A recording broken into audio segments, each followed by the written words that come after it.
Hello student. तो हम आपके पास कंटिन्यू कर रहे हैं आपके पास एक्सरसाइज 10.2। लास्ट वीडियो में तक हमने आपके पास वेरियस फॉर्म्स ऑफ लाइन पढ़ा आपके पास, यानी रेखा के विविध रूप, आपके रेखा के समीकरण के विविध रूप, उस पर आधारित एक्सरसाइज आपके पास 10.2 हम कर रहे हैं। तो शुरू के 5 क्वेश्चन हम कर चुके हैं आपके पास। उसके आगे देखिए बस क्वेश्चन नंबर 6वां। तो 6वां आपके पास है, find the equation of line which intersect the Y axis at a distance of 2 units above the origin and making an angle of 30 degree with the positive direction of X axis. थोड़ा सा आपके पास इसका figure समझ लेंगे एक बार। देखिए तो solution के लिए मैंने कहा कंडीशन क्या दी है आपके पास, एक्सिस सिस्टम में कंडीशन दी है कि उस लाइन का इक्वेशन निकालना है जो वाई अक्ष को मूल बिंदु से अबव 2 यूनिट मतलब 2 इकाई के ऊपर काटता है, इंटरसेक्ट करता है। अब इंटरसेक्ट करते हुए लाइन इधर भी बन सकती थी इधर भी, पर क्योंकि कोण क्या है 30 डिग्री का है तो इस ओर बनता तो ये कोण उस टाइम पे क्या होता आपके पास 30 से अधिक हो जाता। तो इसलिए अनिवार्य रूप से लाइन किस प्रकार की बनेगी, इधर की ओर बनेगी। तो इस लाइन एल का इक्वेशन निकालना है जो वाई अक्ष को 2 इकाई, यानी ये डिस्टेंस जो है 2, यानी ये पॉइंट क्या हो जाएगा, पी पॉइंट हो जाएगा 0 2, ये इस प्रकार से, ठीक। और इसने एक्स के साथ कितने डिग्री का कोण बनाया है, इसने बनाया है 30 डिग्री का कोण। तो मुझे इस रेखा एल का समीकरण ज्ञात करना है। तो देखिए जो दिया हुआ पहले उसको लेते हैं पास। मान लो कि जो रिक्वायर्ड है पास, देखो फॉर, देखो गिवन क्या है, given that line L intersect y axis at a distance of 2 units above origin। तो क्योंकि प्रश्न में हमको दिया हुआ है कि जो रेखा L है वो इंटरसेक्ट कर रही है y अक्ष को 2 इकाई के पर, कहाँ से, मूल बिंदु से ऊपर की ओर, मतलब नीचे की ओर है ना, कहाँ जाना, ऊपर ही है, ठीक है। तो मैंने मालूम कर देन कोऑर्डिनेट हो जाएगा उस पॉइंट का, coordinate of point of intersection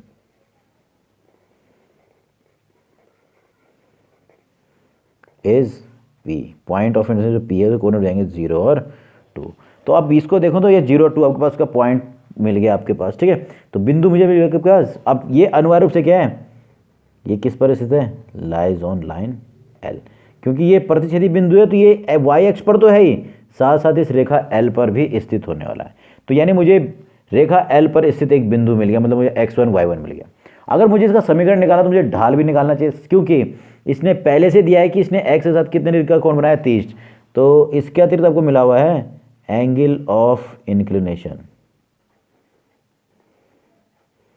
जिसे हम थीटा निरूपित करते हैं, वो है 30 डिग्री। तो यानी स्लोप ऑफ लाइन हो जाएगा इक्वल टू m बराबर tan 30, और हमें मालूम है tan 30 का मान कितना होता है, वो बचता है 1/√3। तो मुझे स्लोप भी मिल गया और पॉइंट भी मिल गया है। तो इक्वेशन ऑफ लाइन हम इजीली निकाल सकते, देखो then equation of line L, L रेखा का समीकरण बिंदु ढाल रूप का प्रयोग करके तो ये होता है y minus y1 equal to m into X minus x1। तो मुझे दिया हुआ बिंदु हो गया ये x1 y1 और ये उसका स्लोप ही हो जाएगा y माइनस 2 इक्वल टू 1/√3 और x माइनस 0। तो जब इसको सिंप्लीफाई कर रहे हैं तो सिंपल आपके पास देखो √3 उधर मल्टीप्लाई हो जाएगा, और बाकी जो बच रहा है आपके पास, जो क्या बच रहा है इधर, √3y minus 2√3 equal to x। तो यानी आपको समीकरण मिल गया x minus √3y plus 2√3 equal to 0। तो ये उस रेखा का समीकरण है जो y अक्ष को मूल बिंदु से ऊपर 2 इकाई ऊपर काट रहा है और x के साथ कितने डिग्री के कोण पे झुका हुआ है, 30 डिग्री के कोण पर झुका हुआ है। इसमें हमारे पास जो इंटरसेप्ट है वो ये भी कह सकता हूँ कि y अंतखंड दिया हुआ है। तो y अंतखंड दिया है तो इसके आधार पर मैं डायरेक्ट वो पॉइंट मुझे मिल गया है, पॉइंट P जो कि 0 2 है, यानी रेखा पे स्थित बिंदु मिल गया। और ये इंक्लिनेशन यानी उसका झुकाव दिया हुआ है, कोण जो है ना, झुकाव के रूप में जो कोण दिया हुआ था 30। तो इसके आधार पर मैंने स्लोप निकाले, हुआ गया 1/√3, जिसे हम tan 30 के रूप में, tan थीटा के रूप में भी लिख सकते हैं। तो मैंने बिंदु भी निकाल लिया और ढाल भी निकाल लिया, तो इजीली हम क्या कर सकते हैं, इक्वेशन ऑफ लाइन ज्ञात कर सकते हैं आपके पास। ठीक, अब आपके पास है क्वेश्चन नंबर 8वां। तो देखिए ऊपर आपको जो क्वेश्चन है वो इस प्रकार से बस है, find the equation of line whose perpendicular distance from the origin is 5 unit. मतलब आपको उस रेखा का समीकरण ज्ञात करना है जिसकी मूल बिंदु से लंबिक दूरी, यानी परपेंडिकुलर मतलब लंबिक दूरी दी हुई हो गया 5 इकाई। उसके साथ साथ दे रखा है कि angle made by the perpendicular, जो परपेंडिकुलर आपके पास है यानी जो लंब है, उसने एक्स अक्ष के साथ जो कोण बनाया है वो कितने का है, 23 डिग्री का। तो यानी मुझे आपके पास क्या क्या दिया है देखो, एक तो दे रखा है perpendicular distance,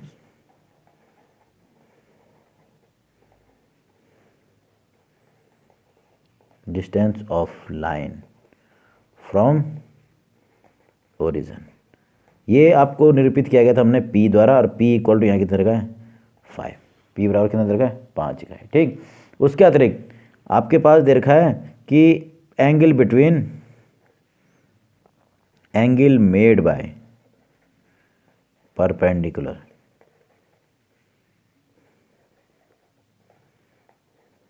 with positive x direction, positive x axis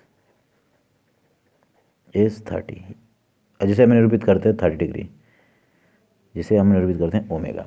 तो ओमेगा और पी दिया है, तो हमें मालूम है ये आपके पास हम किसका यूज़ करने वाले, लंब रूप का। देखो देन बाय नॉर्मल फॉर्म, जो लंब रूप है उसके अनुसार इक्वेशन ऑफ लाइन हो जाएगा इज, आपने पढ़ा था cos omega into X plus sine omega into Y equal to P, ये हमारे पास फॉर्मूला था उसका। तो मुझे ओमेगा और पी मिला तो इसके अनुसार हो जाएगा सीधे सीधे cos 30 into X plus sine 30 into Y equal to P था आपके पास 5। तो आपको कॉस 30 और साइन 30 का मान रख देना है। तो आपके पास कॉस 30 का मान होता है √3/2x, और कॉस 30 होता है, साइन 30 होता है 1/2 y इक्वल टू 5, यानी √3x plus y equal to 10। तो ये हो गया उस रेखा का समीकरण जिसकी मूल बिंदु से लंबिक दूरी 5 इकाई है, और जिसके परपेंडिकुलर ने, उस परपेंडिकुलर ने क्या बनाया, एक्स के साथ कितने डिग्री का कोण बनाया था, 30 डिग्री का। तो डायरेक्ट फॉर्मूले पे आधारित क्वेश्चन आपके पास है, ज़्यादा कुछ आपके पास टफ आपके पास कुछ नहीं आपके पास। ठीक, अब आपके पास क्वेश्चन नंबर 9 देखिए बाद, the vertices of A triangle ABC, त्रिभुज ABC के आपके पास शीर्ष दिए हुए हैं, A 2 1, B है -2 3 और C है 4 5। तो आपको C से बनने वाला जो माध्यिका होगी, माध्यिका मतलब मीडियन, तो जो C से बनने वाली जो माध्यिका है उसका क्या निकालना, इक्वेशन निकालना। तो पहले फिगर देख लेते हैं ऊपर। मान लो मैंने बना दिया त्रिभुज इस प्रकार से, यह है त्रिभुज A B एंड C, इनके शीर्ष हैं 2 1 -2 3 और 4 5, अब इस प्रकार से। तो मैंने मान लिया कि माध्यिका आपके पास है, लेट मीडियन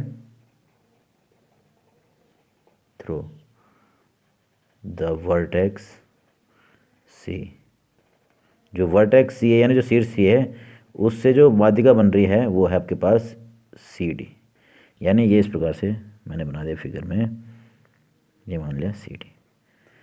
अब अगर CD आपके पास माध्यिका है ACD, तो इसका सीधा सीधा अर्थ होगा then D is mid point of AB। भाई साफ सीधी बात है, माध्यिका क्या करती है, सामने वाली भुजा की करती है 2 बराबर भागों में, यानी D जो होगा वो क्या करेगा, A और D का मध्य बिंदु। तो मध्य बिंदु के अनुसार आपके पास हम इजीली क्या कर सकते हैं, इसका समीकरण आपके पास जो D है उसके निर्देशांक ज्ञात कर सकते हैं। देखो ना,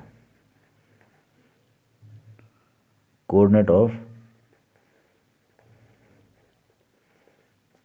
ऑफ D R, तो जो आपके पास D के जो निर्देशांक होंगे वो क्या होंगे, देखो आपको मालूम है मध्य बिंदु सिद्धांत क्या है कि x1 + x2/2, x1 + x2/2 और y1 + y2/2, जिनका ये मध्य बिंदु है उनके हिसाब से x1 x2। तो यानी D बराबर, D आपके पास हो जाएगा देखिए 2 + -2/2 और 1+3/2। तो यानी कि बस डी प्राप्त हो रहा है कितना, डी आपको प्राप्त हो गया 0 और 2। तो ये मुझे डी प्राप्त हो गया। अब डी मिल गया है, यानी मुझे माध्यिका पर स्थित एक बिंदु और प्राप्त हो गया। तो देखो नाउ, अब देखो जो आपके पास रिक्वायर्ड मीडियन है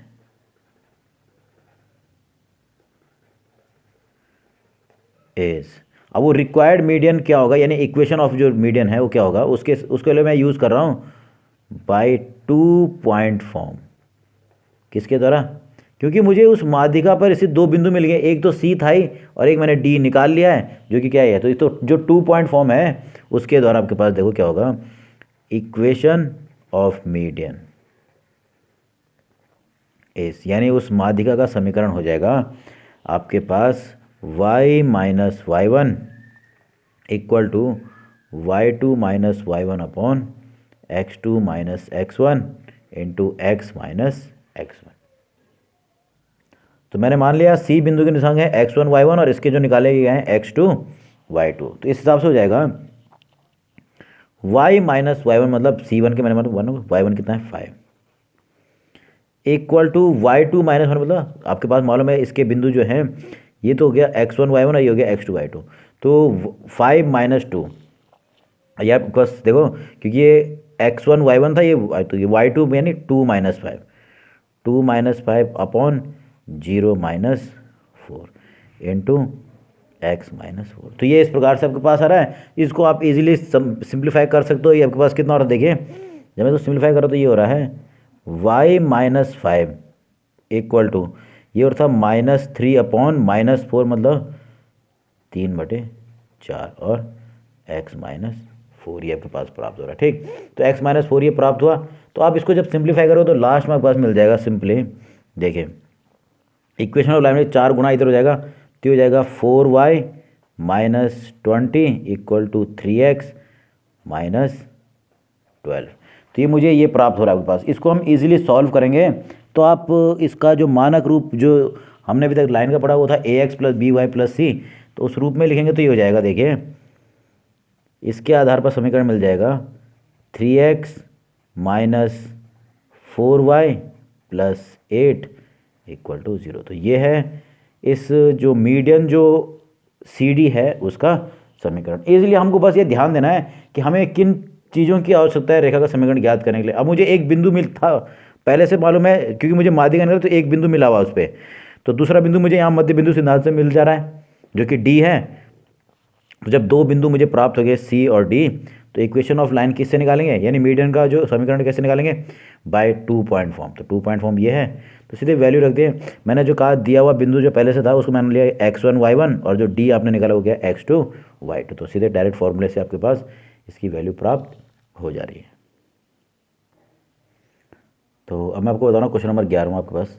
तो देखिए आपके पास देखा है ए लाइन परपेंडिकुलर है लाइन सेगमेंट, एक रेखा है जो कि एक रेखाखंड जो बिंदु इन दोनों बिंदुओं को मिलाना जो रेखाखंड है उस पर क्या है परपेंडिकुलर है, और साथ में देखिए वो इस लाइन सेगमेंट को यानी इस रेखाखंड को 1:n में विभाजित करता है। तो आपको निकालना है उस रेखा का समीकरण यानी परपेंडिकुलर लाइन का। ठीक है, तो पहले फिगर देख लीजिए आपके पास।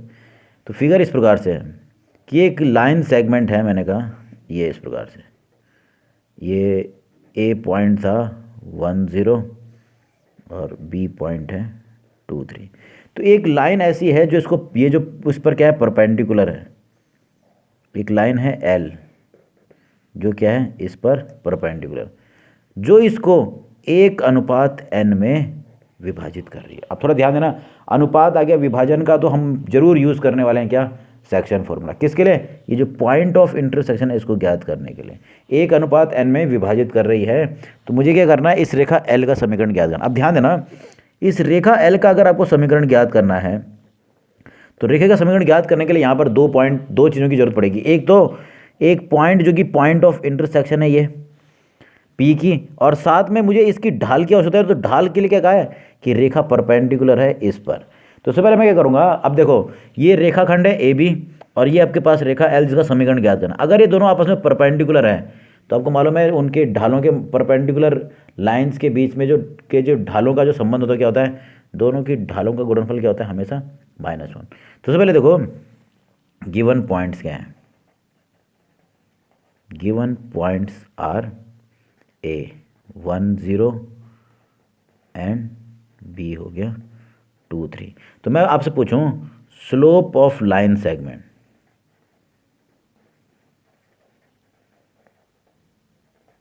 लाइन सेगमेंट ए बी का स्लोप क्या होगा? तो मैंने कह दिया वो एम है, तो एम कैसे निकालेंगे? फॉर्मूला मालूम है y2 minus y1 upon x2 minus x1। तो स्लोप ऑफ ए बी हो गया इक्वल टू, इसको मैंने मान लिया x1 y1, ये है x2 y2, तो 3 माइनस 0 अपॉन 2 माइनस 1 यानी कितना रहा है 3। तो मैंने सबसे पहले इस लाइन सेगमेंट ए बी का स्लोप निकाल लिया। तो अगर मैं पूछूं देन रिक्वायर्ड लाइन जो एल है वो परपेंडिकुलर है, इज परपेंडिकुलर टू, ये perpendicular sign to line segment A B.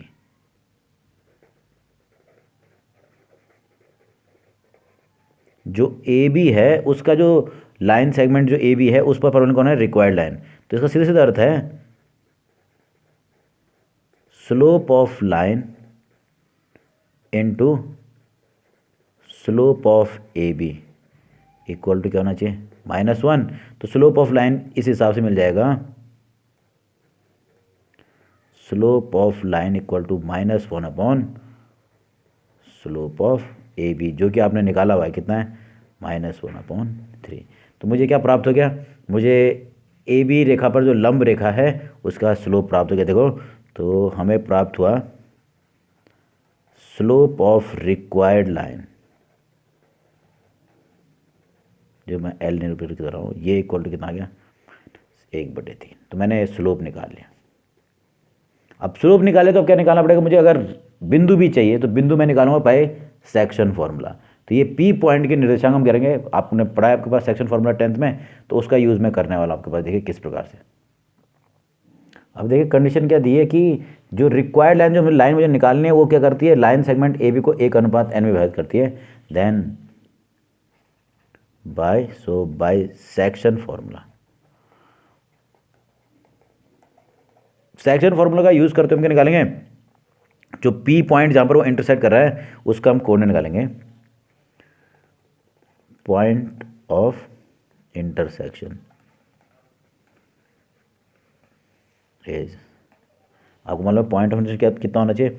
आपके पास जो फॉर्मूला था उसके अनुसार देखिए, क्योंकि ए बी के आपके पास निर्देशांक दिए हुए थे जो कि है 1 0 और 2 3 और अनुपात है 1:3, तो ये हो जाएगा 1 × 2 प्लस n × 1। ये हो गया पहला बिंदु था, क्योंकि 1:, में ये m हो गया, ये n हो गया, और निर्देशांक आपके पास थे x के लिए, ये हो गया x2 और ये हो गया x1 अपॉन 1 + n। ठीक, और ऐसे ही ये हो जाएगा 1 × 3 प्लस n × 0 अपॉन 1 + n। तो यानी p कोऑर्डिनेट आपको मिले n + 2 अपॉन n + 1 और 3 अपॉन n + 1। तो मुझे ये पॉइंट भी मिल गया, तो मुझे रेखा पर स्थित बिंदु भी प्राप्त हो गया और उसका स्लोप भी प्राप्त हो गया। तो देखो ना, equation of line by point slope form. तो बिंदु ढाल रूप के अनुसार देखिए पास फॉर्मूला था y - y1 = m x - x1। अब क्योंकि बिंदु तो हो गया ये और ढाल आपने निकाल दी -1/3, तो फॉर्मूले के अनुसार हो जाएगा सीधे सीधे y - y1 है 3 अपॉन n + 1 इक्वल टू -1/3 और ये है x -n + 2 अपॉन n + 1। तो ये इस प्रकार से है।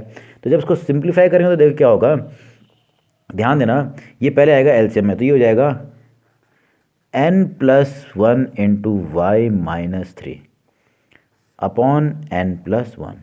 इधर भी हो रहा है -1/3, ये भी एलसीएम में आएगा, तो n + 1 × x - n + 2 upon n + 1। तो दोनों पक्षों में n + 1 क्या हो जाएगा? Cancel.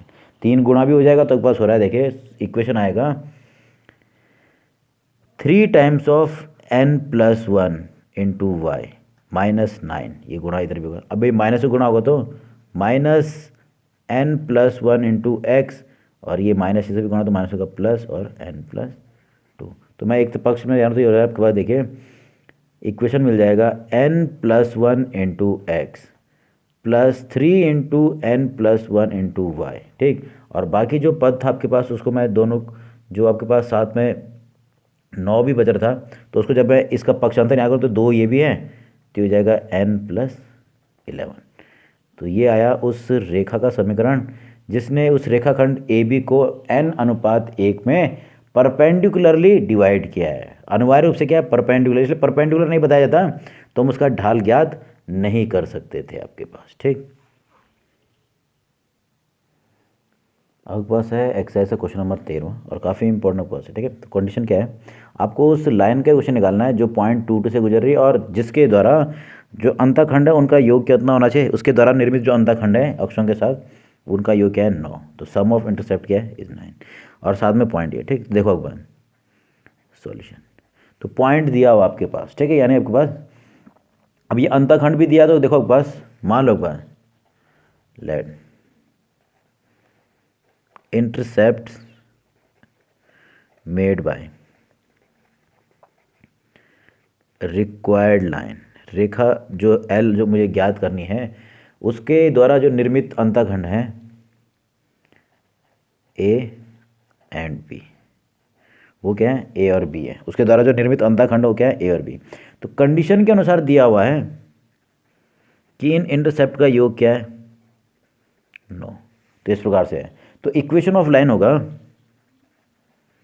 Equation of line in intercept form में रेखा का समीकरण क्या होगा। देखिए आपको मालूम है x/a + y/b = 1 होता है, ये इस प्रकार से, ठीक है। तो अब ये दो मुझे अननोन क्वांटिटी है a और b, तो उसके लिए मैं क्या करता हूँ, इसको a की में चेंज करता हूँ, मैंने कहा b बराबर हो जाएगा 9 - a, तो ये हो जाएगा x/a +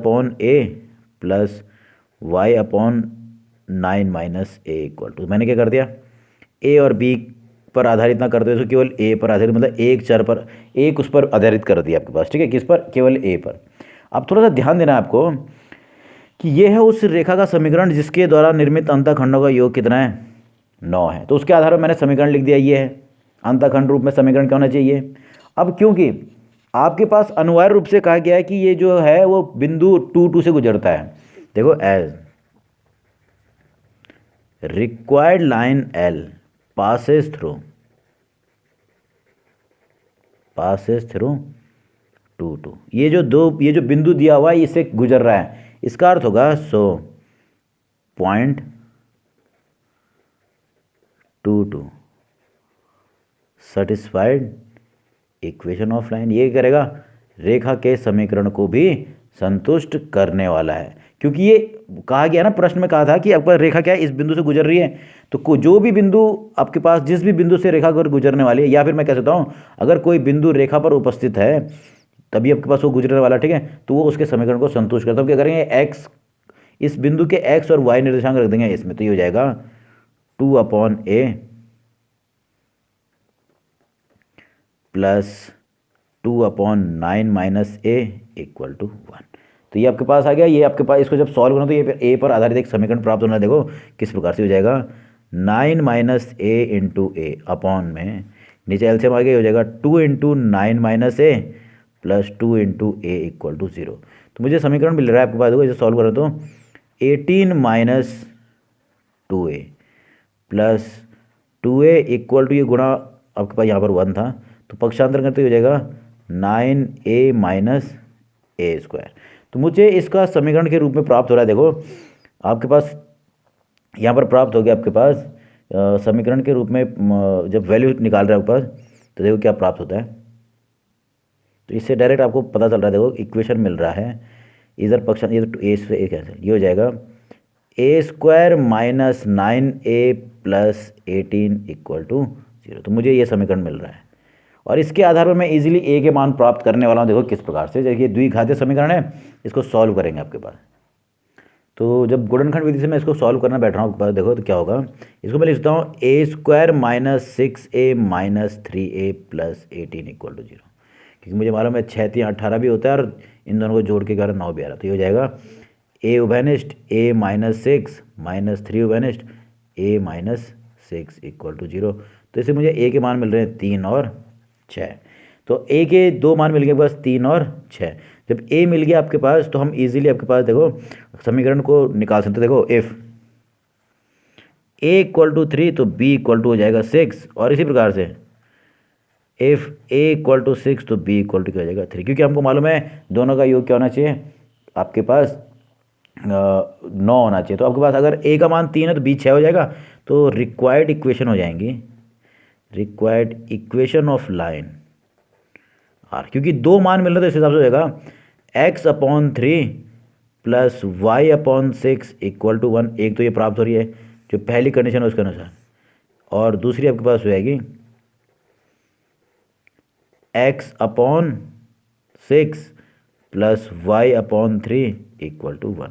तो ये मैंने आपके पास इक्वेशन ऑफ लाइन निकाली जो कि किस रूप में, अंतःखंड रूप में आपके पास, ठीक है। तो जो कंडीशन दी है उसका यूज़ करते हुए मैंने आपके पास ये पता लगाया। आपके पास क्वेश्चन नंबर 15 आपके पास है, देखिए perpendicular from origin to a line meets at point -2 and 9। तो आपके पास किसी रेखा पर जब परपेंडिकुलर डाला जाता है मूल बिंदु से, यानी आपके पास लंब हम डाल रहे हैं, आपके पास कहाँ से डाल रहे हैं, मूल बिंदु से, तो आपके पास वो किस बिंदु पर मिलता है, उस बिंदु कहाँ मिलता है आपके पास, -2 और 9 पर। तो आपको करना क्या है कि आपको उस लाइन का इक्वेशन को ज्ञात करना है। तो देखिए किस प्रकार से, तो सबसे पहले देखो ये इस प्रकार से है, क्योंकि पॉइंट -2 9 कहाँ होगा, सेकंड क्वाड्रेंट में, मैंने कहा मान लो ये वो लाइन है एल रेखा जिसका समीकरण ज्ञात होना है। तो मूल बिंदु से जो परपेंडिकुलर ड्रॉ होता है वो इस लाइन पर कहाँ मिलता है, मैंने कहा पॉइंट पी पर, जो कि है -2 और 9, इस पॉइंट पे मिला है। यानी ये जो पॉइंट है वो इस रेखा पर स्थित है जिसका समीकरण निकालना है मुझे, और ये देखा कि परपेंडिकुलर आपके पास है, ठीक है। ये जो ये ओ पी है वो क्या है, परपेंडिकुलर बस, ठीक है। तो मैंने मालूम किया, देखो solution, let given point is P -2 and 9। तो इसका सीधे सीधे अर्थ है कि ओ पी क्या कहलाएगा, is perpendicular from origin to required line L. तो उस टाइम पर अगर मैंने कहा P वो पॉइंट है तो अपने आप ही हो गया कि जो OP है वो क्या गया, वो परपेंडिकुलर होगा आपके पास इस रेखा L पर, ठीक। तो मुझे रेखा निकालनी है L, तो उस पर मुझे क्या चाहिए होता है, एक तो बिंदु और साथ में ढाल भी चाहिए होती है। तो बिंदु तो सिंपल सा आपके पास है, देखिए, क्योंकि वो पॉइंट केवल वो पॉइंट क्या है, उस रेखा पर ही स्थित है जो जिस पर वो मीट कर रहा है उसको, ठीक। तो इस प्रकार से तो पॉइंट मिला हुआ है, मुझे बस ढाल निकालनी है। तो ढाल कैसे निकालेंगे, देखो मैं आपसे पूछूं, स्लोप ऑफ परपेंडिकुलर वो निकालिए, जो परपेंडिकुलर ओपी है इसको, तो उसको उसके लिए मुझे इन दोनों बिंदुओं के निर्देशांक पता होने चाहिए। तो मूल बिंदु का तो मुझे पता ही है, क्या फॉर्मूला है, y2 - y1 upon x2 - x1, ये फॉर्मूला था। तो फॉर्मूले के अनुसार हो जाएगा, देखो इसके मैंने मान लिया ओके x1 y1, इसके मान लिया x2 y2। तो आपके पास स्लोप मिल गया आपके पास of O P equal to 9 - 0 upon -2 - 0, मतलब कितना हो गया, -9/2, ये आपके पास है। तो अब क्योंकि ये परपेंडिकुलर है तो देखो, now by property of perpendicular lines, आपके पास लंब रेखाओं के गुण के अनुसार, क्योंकि ओपी इस पर परपेंडिकुलर है, तो आपके पास होना चाहिए slope of OP into slope of line L equal to क्या होना चाहिए, -1। तो इससे मुझे स्लोप भी प्राप्त हो गया, slope of required line L equal to -1 upon slope of OP, जो कि आपने निकाला था कितना था, -1 अपॉन 9/2। तो ये इस प्रकार से था, -1 अपॉन 9/2, तो ये हो जाएगा -2 अपॉन 9। तो मैंने स्लोप निकाल लिया। अब स्लोप निकाल लिया, बिंदु निकाल लिया है, तो हम क्या करेंगे, इक्वेशन ऑफ लाइन ज्ञात करेंगे। तो लाइन के समीकरण को ज्ञात करने के लिए मुझे पॉइंट मिल गया है और स्लोप मिल गया। तो देखो बिंदु ढाल रूप से by point slope form, equation of required line L हो जाएगा y minus Y one equal to M into X minus X. तो पहला पॉइंट के हिसाब से हो जाएगा y minus nine equal to minus two upon nine X minus, और यहाँ पर माइनस है तो प्लस टू। तो ये हो जाएगा ऊपर 9 गुना इधर 9y minus 81 equal to minus 2x minus 4। तो जब सॉल्व करें तो आपके पास हो जाएगा 2x plus 9y equal to इधर आएगा प्लस हो जाएगा। तो आपके पास लास्ट में मिल रहा है आपके पास कितना, तो देखो पास इक्वेशन मिल जाएगा, ये इधर आके प्लस हो रहा है। तो आपके पास क्या मिल रहा है देखिए, इसमें थोड़ा सा आपके पास करेक्शन है। तो ये आपके पास क्योंकि स्लोप ऑफ 9 जो टेंजेंट था वो -9/2 था, तो ये माइनस माइनस के अंदर प्लस होना था। तो यहाँ सब जगह क्या हो जाएगा प्लस, तो प्लस के कारण क्या हो जाएगा ये भी +4 हो जाएगा। तो ये हो जाएगा इधर आके 80 वो जो है वो इधर आके कितना हो जाएगा 81 प्लस हो जाएगा यानी 85। तो ये आपके पास है इक्वेशन नंबर 15 आपके पास, ठीक है। तो इस प्रकार से हमने आपके पास क्वेश्चन जो मेन क्वेश्चन थे मैंने आपको बताया, बाकी जो क्वेश्चन आपके पास आप वो इजीली कर सकते हो आपके पास, ठीक।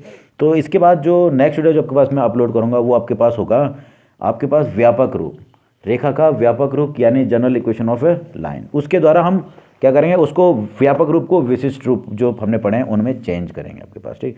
तो इतना ही आपके पास लाइन के क्वेश्चन में है। तो नेक्स्ट वीडियो में आपके पास मैं अगला टॉपिक आपको अपलोड करूँगा आपके पास, ठीक।